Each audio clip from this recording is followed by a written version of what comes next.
Og se øjnene. Det lyser øjnene også.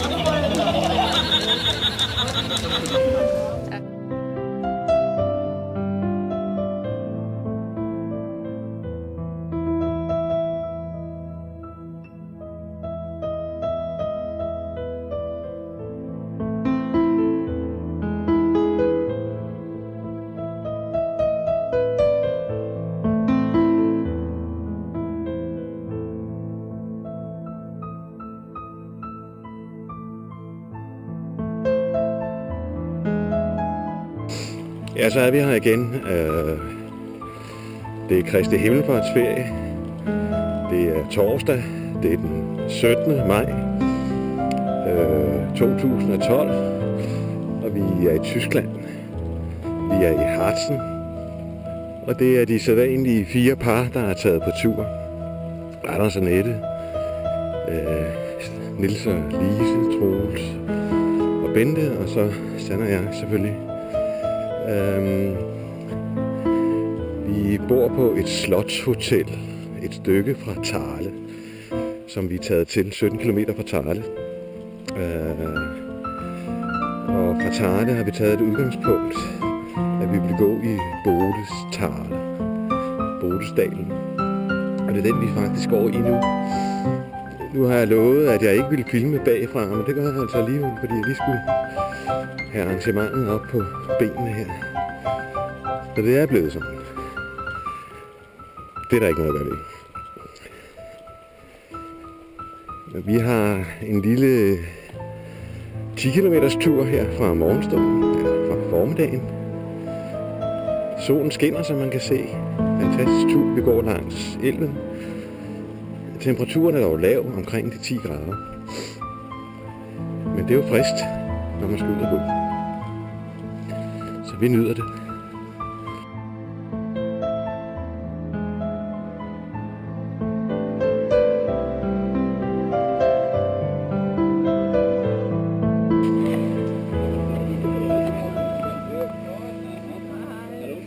Hej.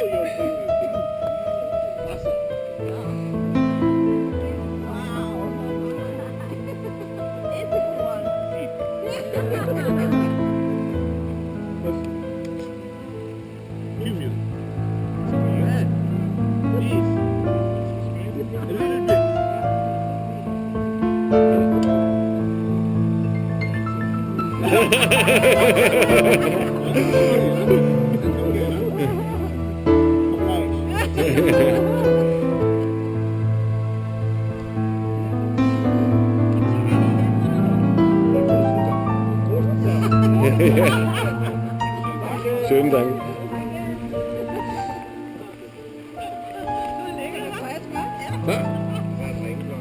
Så er en ringeklokke. Ja, det er sgu da smart.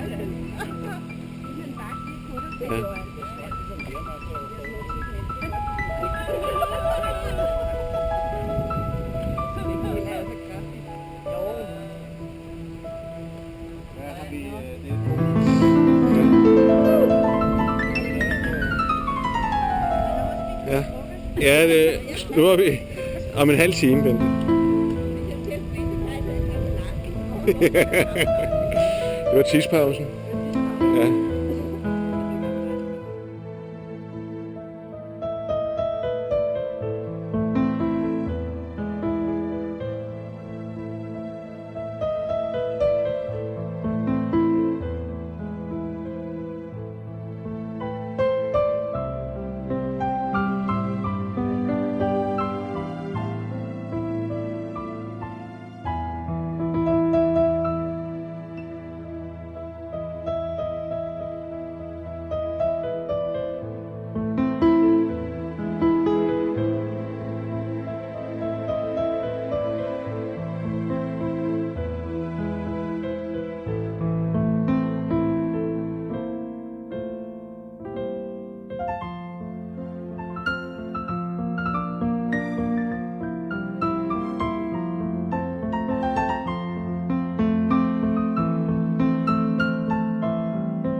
Og der vi stod? Og kiggede herover. Nå, okay.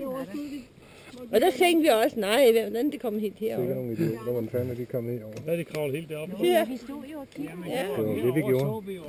Så der du sagde, Det er der det, vi blev gjorde. svimmel, når de stod deroppe. Og så sagde jeg, så kig på dem derovre. Vi har den på trut. Men Fru Jensen. hvad er vi på nu? Hvad hedder det her? Er det heksen? Det er ikke heksen, Jo, vi er i hvert fald på vej til det.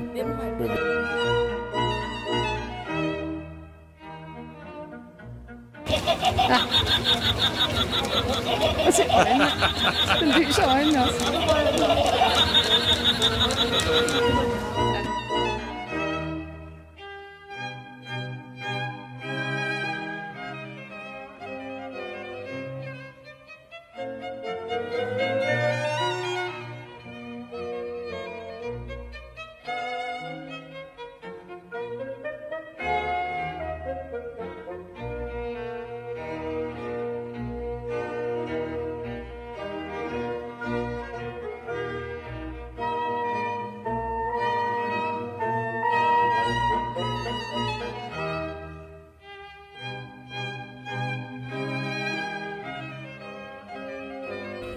Er det lykkedes os at finde det lokale bryghus?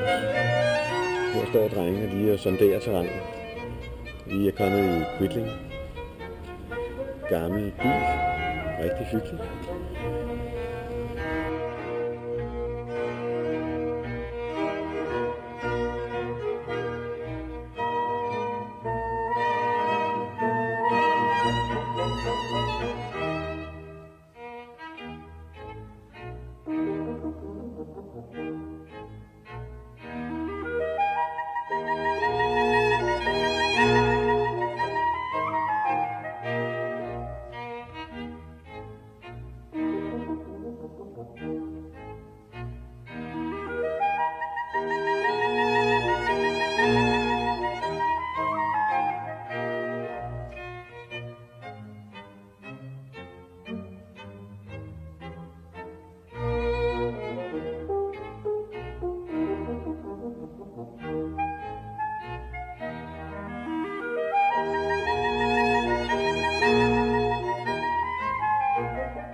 Man kan altså også sidde ude. Ja.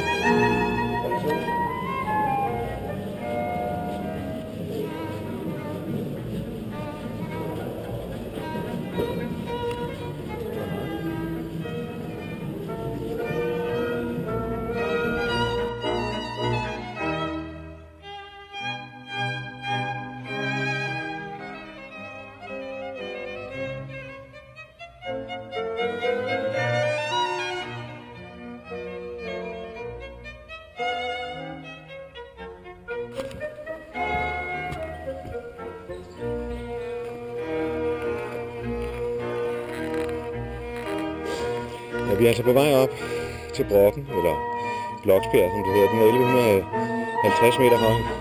Vi er gået helt ned på 0, så vi er helt flade nu. Det passer ikke noget. Hvad hedder byen, vi startede fra, Annette? Cirke. Så vi har cirka 500 meter op. Og her har vi Troels på vej op. Han kæmper her. Ja, det er godt, Troels. Ja. Og sådan ser de ud bagfra, alle pigerne. Det er det, de helst ikke vil have, vi tager dem. Men det kan vi jo ikke undgå. Det er vejen op. Vi mødes deroppe af. Og her ser vi en af deltagerne i vores vandretur, som lige har lidt problemer. Vi tror, at heldigvis har han Annette både til at støtte sig til og til opmuntring. Så det går måske. Nej, det gør det ikke. Du må have sandalen af. Det er ikke særlig svært til hende til. Ja, du må tage sandalen af. Ja, vi vender tilbage om lidt. Det tager vi sin. Ja, så lykkedes det med det ene ben, og der kom det andet ben. Sådan. Så er vi klar. Vi skal den her vej. Ja.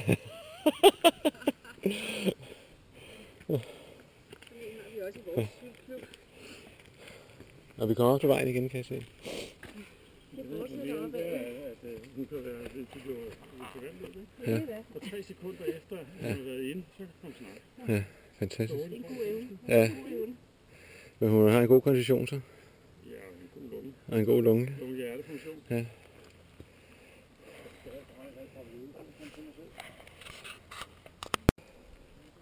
Må vi snart se dig i de korte tights, Anders? Hvad for noget? Jeg siger, hørelsen er ikke så god.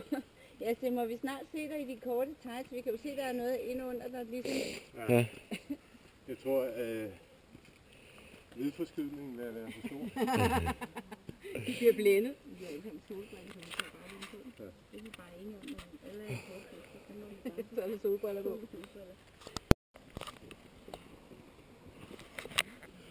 Altså Bente er gået i forvejen, fordi det er snart frokost. Hun kæmper for at nå op til frokosten. Troels han tager det med at sende de der. Og så har vi 2 piger. De skal over bagtroppen, ja. Men I har fået ordnet verdenssituationen, går jeg ud fra.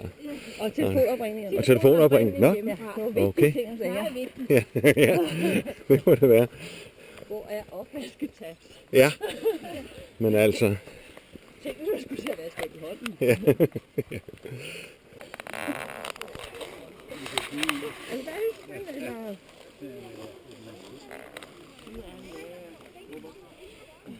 Ja, vi er kommet til frokosten. Skal vi tage en anden? Den?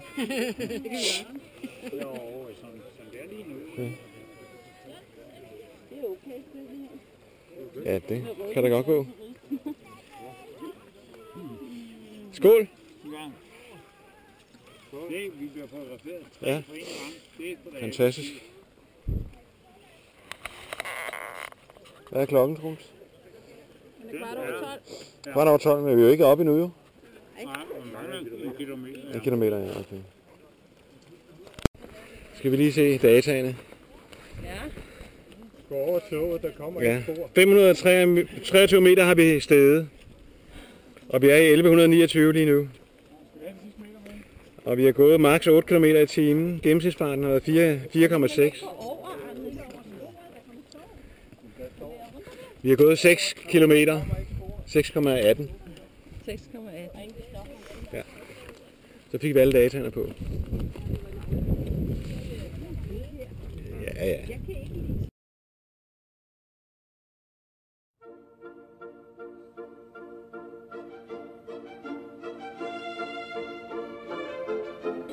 Ja, vi går i Silketal dalen.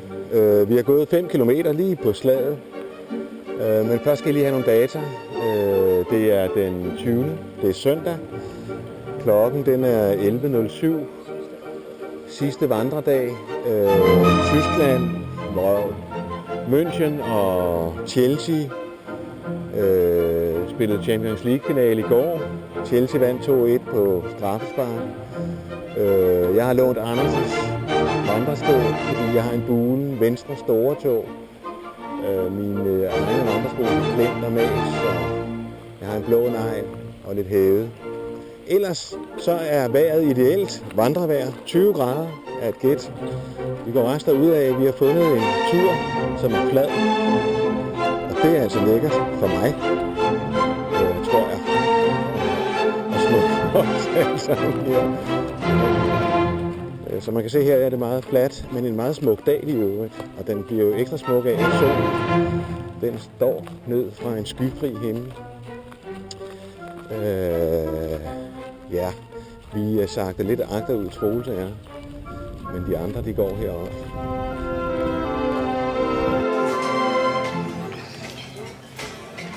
Vi er lige gået en kilometer opad. Opad. Vi kommer bagtroppen. Ja, det hører ikke med til selskabet, de der.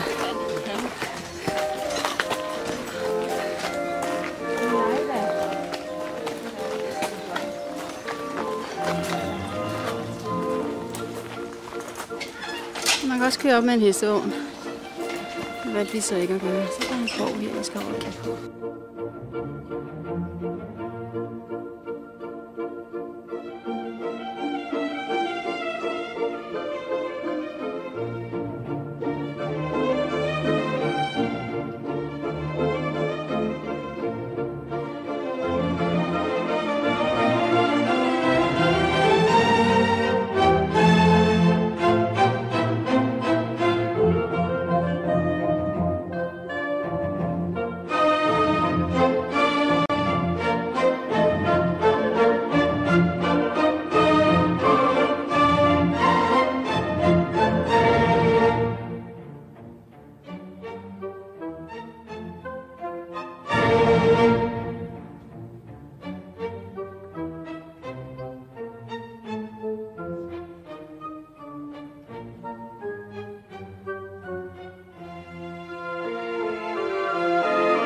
Det var det morsomt.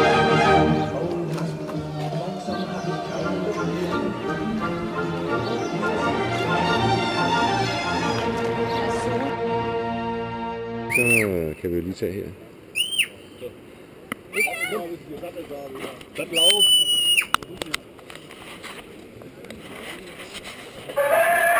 Højt igen.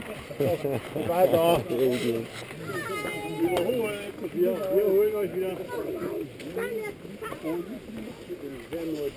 Jo. Lidt mere.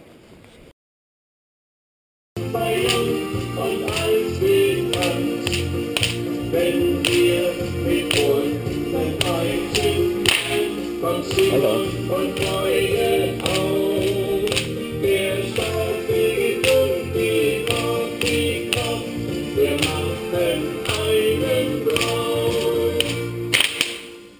Sådan. Ja, så fik vi det med også.